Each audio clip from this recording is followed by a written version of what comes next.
Hello guys! Magkat tayo ng watermelon dito kasi ang init sa labas, so watermelon is the best.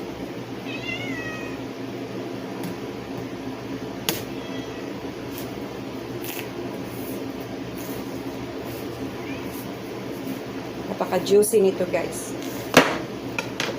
Tara! Rararara! Juicy watermelon. So ito na ang ating watermelon guys. Oh, ang laki-laki guys.